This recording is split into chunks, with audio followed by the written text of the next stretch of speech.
ठीक है ना देखने में से। अगला जो अवतार है वो बलराम अवतार है। बलराम भगवान कृष्ण के बड़े भाई थे और उनकी लीलाएं जो हैं कृष्ण के साथ संयुक्त हैं। बल के साथ राम, ये अवतार जो है वो एक विशेष संदेश देता है, क्योंकि बलराम का जो अस्त्र है वो हल है। वो अपने कंधे पर हल लिए रखते थे और जितने भी युद्ध हुए हैं वो सब के सब युद्ध में हल का प्रयोग किया है। जैसा कि आप जानते हैं कि हल के द्वारा खेतों की गुड़ाई होती है, उसको आदमी हल जोत करके खेत के खरपतवार निकालता है, बीज बोता है। वैसे ही बलराम अवतार के माध्यम से ये संदेश दिया गया है कि चित्त रूपी जो खेत है साधक, उसमें संयम के द्वारा, संयम रूपी हल, संयम का मतलब होता है धारणा, ध्यान, समाधि, और चिंतन मनन के सहयोग से उस चित्त रूपी खेत को खुदाई करे और उसमें जो विजातीय चीज़ हैं, खड़ पतवार या जो भी ऐसे चीज़ हैं जिससे फसल को नुकसान पहुंचता है, उसको हटा दिया जाए। और उसी हल से बलराम जो है युद्ध में दुष्टों का संहार करते हैं। यानी इसी चित्त की खुदाई करके और चिंतन मनन के हल के द्वारा जो अशुभ वृत्तियां हैं, जो आसुरी दूषित दुर्गुण चित्त के अंदर विद्यमान हैं, उनको बलराम समाप्त करते हैं। अगले अवतार लीला अवतार है भगवान कृष्ण का। कृष्ण का मतलब होता है जो आकर्षित करे, आकृष्ट करे, खींचे अपनी ओर। राम का अर्थ होता है जो प्रत्येक हृदय को आह्लादित करे, प्रसन्न करे। परमात्मा कृष्ण के रूप में अपनी तरफ खींचते हैं जीवों को। जैसे चुंबक और लौह कणों में एक स्वाभाविक वृत्ति होती है, लौह कण जो है वो चुंबक की तरफ स्वेच्छा से खींचा आता है। चुंबक लौह कणों को अपनी तरफ आकृष्ट करता है। जीवों को परमात्मा कृष्ण अपनी तरफ आकृष्ट करते हैं। प्रत्येक जीव में एक स्वाभाविक वृत्ति होती है कि वो कृष्ण की तरफ, परमात्मा की तरफ आगे बढ़े, परमात्मा को प्राप्त करे। कृष्ण के जन्म के बारे में आप सभी जानते हैं। उनके जीवन जो है अनेक प्रकार की लीलाओं से भरा है। परामानवीय शक्ति का परिचायक कृष्ण हैं। कृष्ण जो थे लीला अवतार थे। भगवान राम जो थे मर्यादा पुरुषोत्तम थे। मर्यादा में रहते हुए उन्होंने भगवान की भूमिका निभाई। कृष्ण जो हैं वो असीम शक्ति के परिचायक थे। कृष्ण का जो जीवन है वो अवतरित उस समय हुआ जब कंस की शक्ति बहुत अधिक धरा पर विध्वंस करने लगी और चारों तरफ अन्याय और दुराचार फैल गया। दुष्टों का संहार करने के लिए, कंस को समाप्त करने के लिए, धर्म की स्थापना के लिए, संतों की रक्षा के लिए भगवान कृष्ण ने और इस धरा पर अवतरित होकर के समाज को एक व्यवस्था में लाया। आपको ज्ञात है कि महाभारत जो महाकाव्य है उसमें ही गीता भगवान कृष्ण के द्वारा अर्जुन को दिया गया उपदेश है। और उसके अंत में कहा गया है कि जहाँ जहाँ भगवान कृष्ण और गांडीवधारी अर्जुन रहते हैं वहाँ सुख, शांति, समृद्धि, सफलता और विजय निवास करती है। व्यक्तित्व में अर्जुन और कृष्ण दोनों का होना जरूरी है। अर्जुन जो है वो ज्ञान को क्रिया में बदलने की शक्ति है। ज्ञान जो है, भगवान कृष्ण ज्ञान जो ज्ञान के प्रतीक हैं, अर्जुन उस ज्ञान को व्यवहार में बदलने का परिचायक है। ज्ञान जब व्यवहार में बदलता है, वहीं पर सुख, समृद्धि, सफलता, यश और सभी प्रकार के जो हैं ऐश्वर्य इकट्ठे होते हैं। जहाँ जहाँ कृष्ण और जहाँ जहाँ अर्जुन साथ होते हैं, वहीं ये सब विभूतियाँ भी साथ होती हैं। इसका यही अर्थ है। भगवान कृष्ण जो है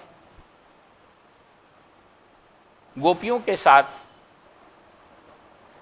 यमुना के तट पर अनेक प्रकार की लीलाएं करते हैं, रास रचाते हैं।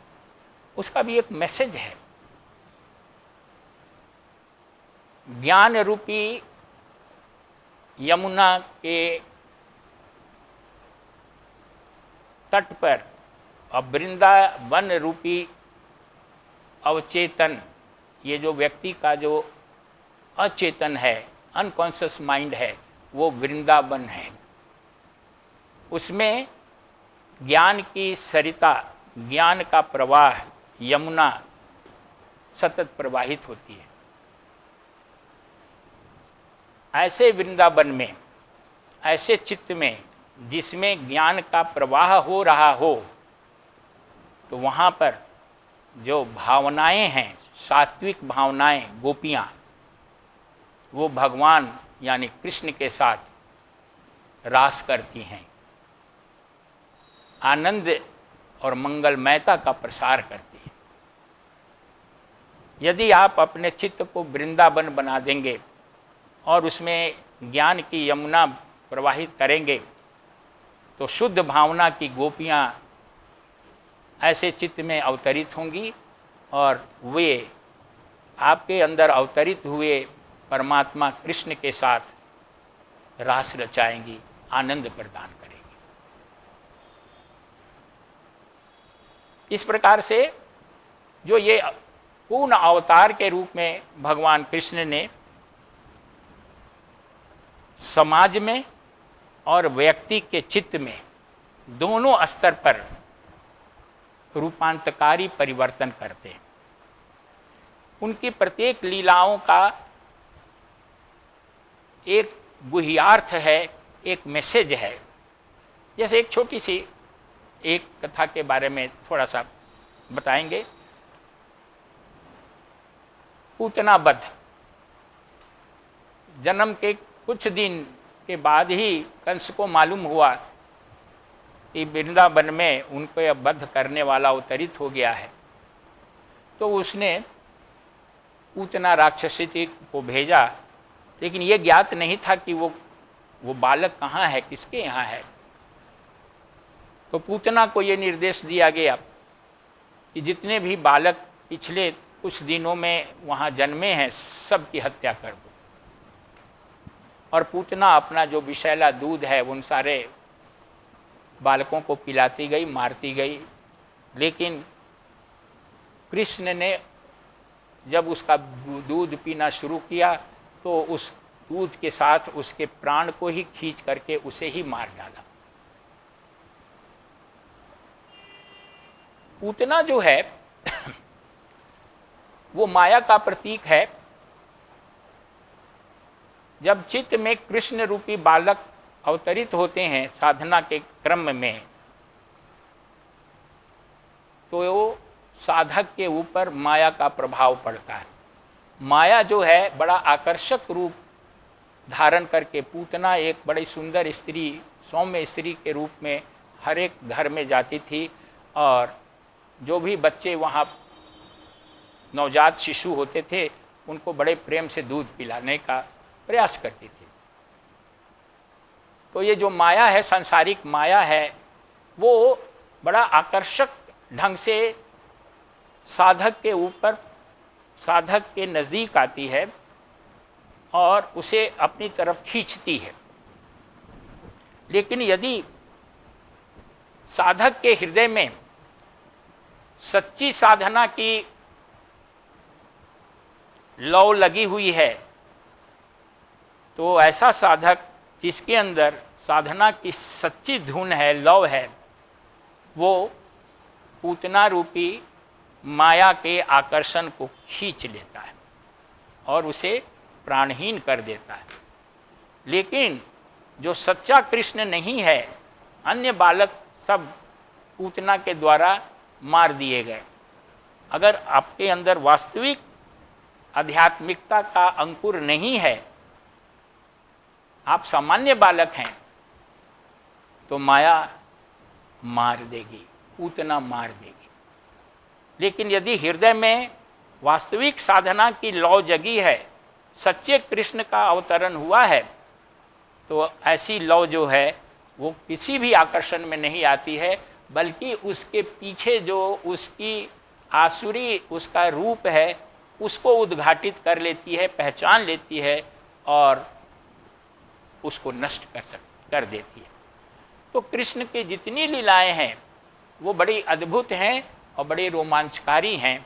और राम और कृष्ण ये दो अवतार पूर्ण अवतार माने जाते हैं और ये सर्वमान्य अवतार हैं, सबसे ज़्यादा पूजित अवतार हैं। और 10वां अवतार जो अंतिम अवतार है वो है बुद्ध अवतार। बुद्ध अवतार के बारे में थोड़ी सी चर्चा करेंगे। बुद्ध की कथा आप सबों को पता है। कपिल वस्तु में राजा सुधोधन के यहाँ सिद्धार्थ का जन्म हुआ था। बुद्ध का बचपन का नाम सिद्धार्थ था। और ज्योतिषियों के अनुसार ये कहा गया था कि यदि इन्हें दुख की किसी भी प्रकार की दृष्टि से या दुख से दूर रखा जाए तो ये महाप्रतापी राजा होंगे, नहीं तो ये बहुत बड़े महान योगी तपस्वी बन जाएंगे। उनके पिताजी ने बहुत सारी कोशिश की जिससे कि उनको कहीं कष्ट और दुख की छाया तक ना पड़े। फिर भी उन्हें परिस्थितियां ऐसी उत्पन्न हुई कि उन्होंने एक वृद्ध को देखा, एक रोगी को देखा, एक शव को देखा और उनके मन में जो है वो वैराग्य उत्पन्न हो गया कि अगर जीवन में हर व्यक्ति वृद्ध होगा, रोगी होगा, मरेगा, तो इतना कष्ट है। बुद्ध जो है जीवन के प्रत्येक स्थिति में कष्ट का दर्शन करने के कारण पूर्ण विरक्त हो गए और अपना राज्य, अपना परिवार, अपने संतान, एक पुत्र भी था, उसे छोड़ करके घोर तपस्या करने के बाद इन कष्टों से मुक्ति का मार्ग खोज लिया, निर्वाण का मार्ग खोज लिया और फिर लोगों को उसी का उपदेश देते हुए अहिंसा और दया के मार्ग पर चलते हुए उन्होंने निर्वाण कैसे प्राप्त हो, दुख से मुक्ति कैसे हो, दुख को कैसे समाप्त किया जाए, इसका रास्ता दिया और करोड़ों लोगों को अध्यात्म के मार्ग पर चलने का प्रेरणा दी। तो इस प्रकार से ये जो 10 अवतार हैं, मत्स्य अवतार, कूर्म अवतार, वाराह अवतार, वामन अवतार, नृसिंह अवतार, परशुराम अवतार, राम अवतार, कृष्ण अवतार, बलराम अवतार और बुद्ध अवतार, ये सारे अवतार साधक के लिए एक साधना का प्लान प्रस्तुत करते हैं। मत्स्य अवतार का मतलब कि साधना के मार्ग में सबसे पहले आध्यात्मिक प्रवृत्ति का बीजारोपण होता है, शुभेच्छा उत्पन्न होती है। ये मत्स्य अवतार का संदेश है। कूर्म अवतार का संदेश है कि साधक जैसे ये इस शुभेच्छा को, साधना की इच्छा को अगर बनाए रखे तो उसे प्रत्याहार के द्वारा अपने इंद्रियों और मन को अंतर्मुखी करके साधना जो है वो आगे बढ़ानी होती है। वाराह अवतार का मैसेज ये है कि श्रद्धा भक्ति को दृढ़ करते हुए अपने लक्ष्य की तरफ आगे बढ़ना है। नृसिंह अवतार में साधक जो है वो रजस को सत्व में बदलने का स्थिति में होता है। साधना के क्रम में उसे अपने रजस को सत्व में बदलना होता है और अपने अंदर भक्ति और शक्ति का जागरण करना पड़ता है। ये साधना की अगली अवस्था है। तब वह जो है वो आत्मज्ञान के मार्ग पर दृढ़ता से आगे चल सकता है। इसके साथ साथ उसे प्रहलाद की तरह कण कण में ईश्वर की उपस्थिति का अनुभव भी होने लगता है। इसके आगे वामन अवतार का मैसेज है वो ये है कि साधना के मार्ग में अहंकार को समाप्त करके बलि अहंकार के प्रतीक थे और उनका जो सकाम्य कर्म का यज्ञ था उसको त्याग करके साधक को पूर्ण विनम्रता के साथ अहंकार को परमात्मा के चरणों के नीचे छोड़ देना है। बलि के सिर पर वामन भगवान ने अपना पैर रख दिया। अहंकार को भगवान के चरणों में पूरी तरह पर अर्पित करने की स्थिति जो है ये वामन भगवान के अवतरण का मैसेज है। परशुराम अवतार का मैसेज ये है कि रजस और तमस बार बार आपके चित्त में उत्पन्न होते हैं, उसको दृढ़तापूर्वक दबाना है, उनको नष्ट करना है, मूलोच्छेदन करना है।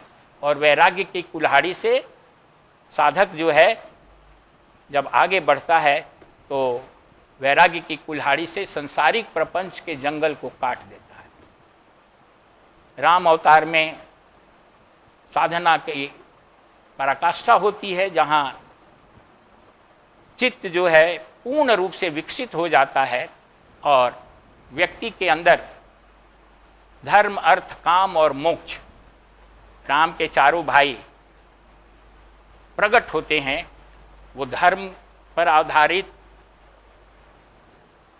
अर्थ उपार्जित करता है, धर्म पर आधारित अर्थ से अपने धर्म आधारित काम की पूर्ति करता है और फिर धर्म, अर्थ और काम से ऊपर उठ करके इन तीनों का उपयोग मोक्ष की प्राप्ति, राम की प्राप्ति के लिए करता है। चेतना का संपूर्ण विकास यानी व्यक्तित्व का कर्म पक्ष, भाव पक्ष, संकल्प पक्ष और ज्ञान पक्ष, चारों पक्षों का, ये चार पक्ष हैं व्यक्तित्व के, साधक के ये चारों पक्ष समग्र रूप से विकसित हो जाते हैं साधना की अंतिम अवस्था में। बलराम के अवतार के रूप में साधक अपने चित्त की गहराई का चिंतन मनन के सहायता से चित्त को अच्छी तरह से खुदाई करता है, जिसमें से पूर्व संस्कार के, ऋणात्मक संस्कार के बीज खत्म हो जाएं और उसमें शुभ संस्कार के बीज डाल दिए जाएं। और कृष्ण अवतार में भगवान कृष्ण के रूप में साधक के हृदय में समग्र शक्तियाँ और वैभव प्रकट हो जाती है। उसके अंदर की भावनाएं गोपियों की तरह दिव्य हो जाती है। ज्ञान की सरिता यानी जमुना की धारा बहने लगती है और जो अविद्या रूपी कंस असुर है उसका विनाश हो जाता है और सर्वत्र सुख, शांति, समृद्धि, जहाँ भगवान कृष्ण और अर्जुन होते हैं वहीं पर सुख होता है, सफलता होती है, वैभव होता है और समस्त ऐश्वर्य होता है। तो इसकी प्राप्ति साधक के जीवन में पूर्णता की स्थिति में प्राप्त हो जाती है। और जो 10वां अवतार है बुद्ध अवतार, वो सत्य, अहिंसा और वैराग्य की सहायता से साधक जो है अपने जीवन को निर्वाण यानी मुक्ति की प्राप्ति में लगा देता है और आवागमन के चक्र के लिए हमेशा हमेशा से के लिए मुक्त हो जाता है।